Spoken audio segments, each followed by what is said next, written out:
I'm David again. How are you guys doing? I know it's a late Sunday night, but here are my 6 adults that I was able to pick. We're at family dinner right now, so here's number 1, number 2, number 3, number 4, 5, and 6. Alright. Hold on, guys. I'm going to place the phone. Alright, my name is David Clark, and today I'll be talking about occupational therapy. Occupational therapy is a pursuing goal of mine to accomplish in the near future. My purpose of my speech is kind of inform you guys what really occupational therapy is, because a lot of people don't know exactly what occupational therapy is.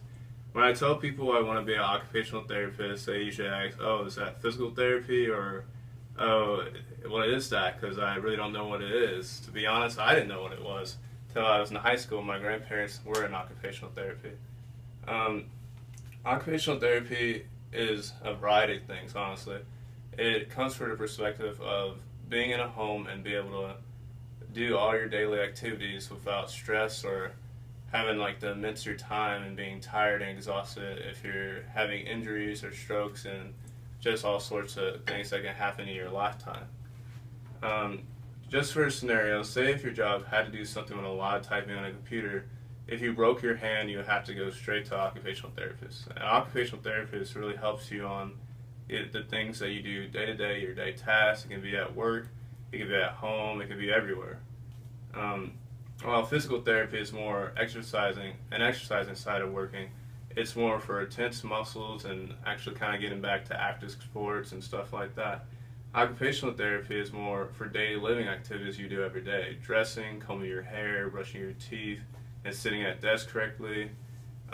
Sometimes for older adults and younger kids, it could be deformities, fine motor skills, and so on. So many ask, why do you need therapists for that exactly? Well, the reason is that activities, if something tragic happens in your life, activities of daily living can be taxing on your body and stressful and can wear down your body, and eventually, you'll be in the hospital, unfortunately.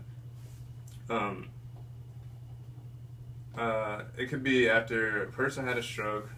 For example, it could be a person after a stroke and say their whole left side is limited. Occupational therapists are there to kind of help you and guide you with different techniques so you won't be stressing your body more, trying to go down to your left side, and you can just use different techniques such as a logging roll, or anything, or sock aids, or canes and walkers. I know canes and walkers are very common, but occupational therapists really are the people that show you how to get up and down the stairs, because a lot of people actually don't know how. Because the main reason older people get into hospitals is because of falls, fractures to the hips, to shoulders, or however they land. So when occupational therapy comes in, it comes in to show you to get very close to wherever you're about to sit down, your landing point, or to bring your walker on the stairs first and use that weight on the walker to pull yourself up. Also, occupational therapy, it can deal with things such as in the morning. A lot of people use sock aids, is where you put your sock in a socket and they have 2 straps and you roll it around your ankle, and you can put the sock on without having to bend or stress on your back. Different settings for occupational therapy can be inpatient, outpatient, homes, workplaces, businesses, sports teams, and so on. Inpatient and outpatient clinics are very different but very similar at the same time. Inpatient clinics have more to do with hospitals, and it's actually when therapists go see patients inside their rooms. It's more personal, because you're actually in someone's living space, so you get to see how they're living or how they're doing. And half of these times when they're in the hospital, it's usually after post-operations, such as ortho surgeries like knee replacements, shoulder replacements, or even cardiovascular post-surgeries. A lot of times after these surgeries, you have different precautions that you have to go by in order to continue your day-to-day livings as you heal and progress until you're fully capable of going home. Through these progressions, say if you had your sternum cracked open to have heart surgery, there's no way that they want you to twist, bend, or any of that stuff. So there's different ways that you have to know how to be able to take care of yourself if no one was home with you in order to survive. And also with outpatient, it kind of ties into that, because once you're able to be strong enough to get out of bed on your own, walk down the street, and be able to come back inside your home, outpatient is more for to increase your muscular endurance and for all that to keep on going. Because the whole objective is not only like to just get out of bed and just walk a couple feet. You have to be able to basically accomplish all your occupations or all your tasks that you have planned throughout the day. Because the ultimate goal is when patients come in is to go back to their families and eventually be happy at home again. But you can't do that if you can't get out of bed. So, and the process of becoming OT is kind of intense, but it's very attainable to become OT.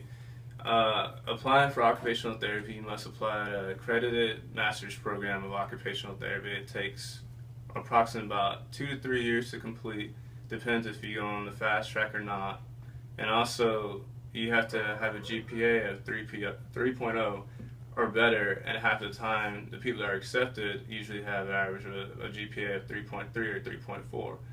And along with that, after you even graduate occupational therapy, they have you take a big test called the NBCOT, which is a big boarding exam that pretty much, once you pass it, you become licensed to do your practice as an occupational therapist.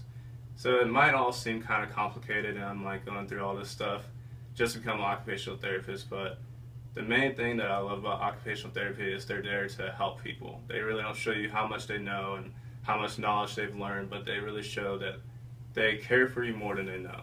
And this whole speech is pretty much informing you the process of becoming OT. What do they do?